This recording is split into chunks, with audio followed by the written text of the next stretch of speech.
everybody, and welcome back to my new and somewhat improved YouTube channel. My name is Mickey D's because I do not want to give the world my actual name.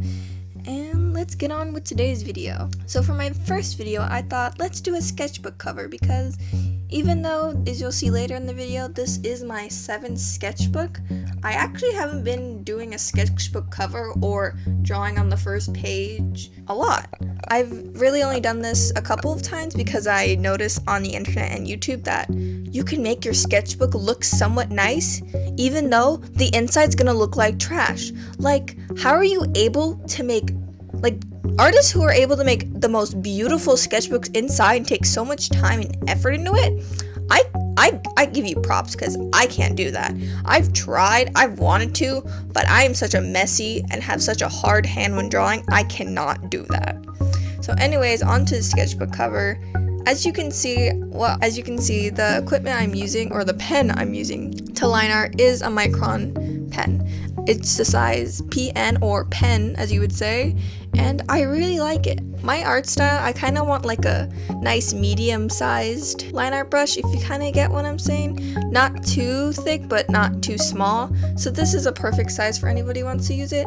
And even though I've only had these for about maybe 3 months, they've worked perfectly fine for me. And just also a tips up with any fine liner, make sure you wait a while before you erase because they can smudge.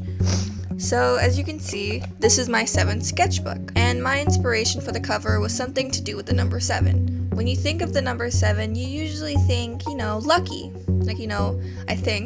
I've heard that, lucky number 7. So I wanted to do that, but put a twist on it. Make it more dark. Put some sort of celestial beam into it, some sort of witchy thing. Make it dark, evil, grudgy, emo and stuff, if you kind of see where I'm getting at. But as you can see what the final thing is, the things I'm lining right now are supposed to represent like a celestial feeling. I would say more celestialist, like celestial star project.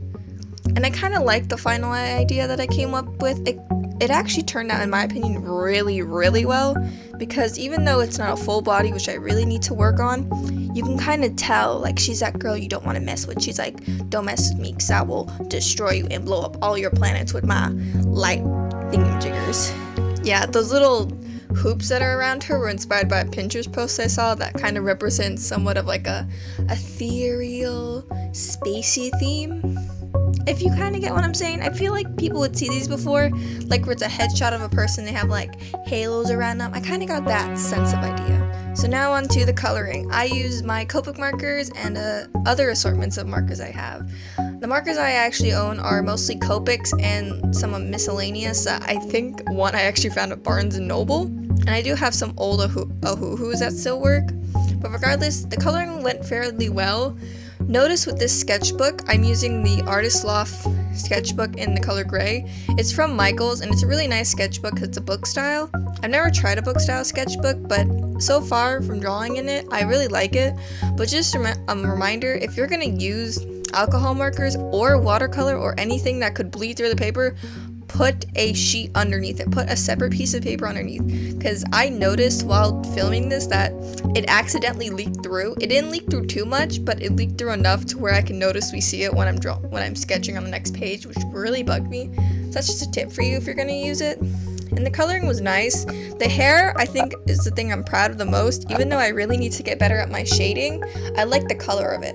I used both some sort of like orangey, I wanted to make it sort of an orangey brown color, so I used both an orange and a brown. So what I would do first is I'd layer on top either the orange first, and then I'd layer on top of that with the brown, which nicely blended well together. And yeah, so far for the final product, it came out really nice. I feel like I was able to capture my idea of what I wanted to do.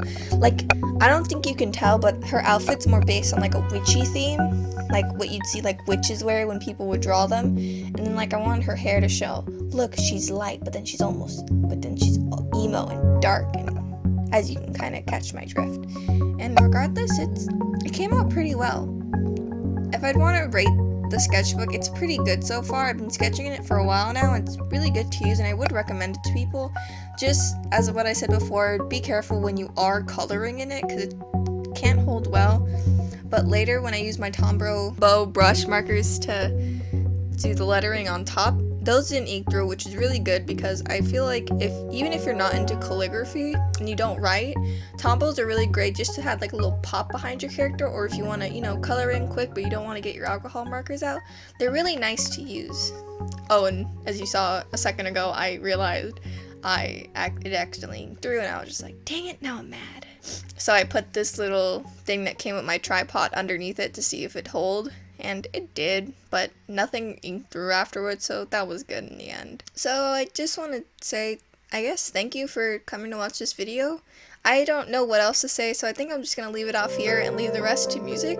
So don't forget to like and subscribe, and have a good day, everybody. Goodbye.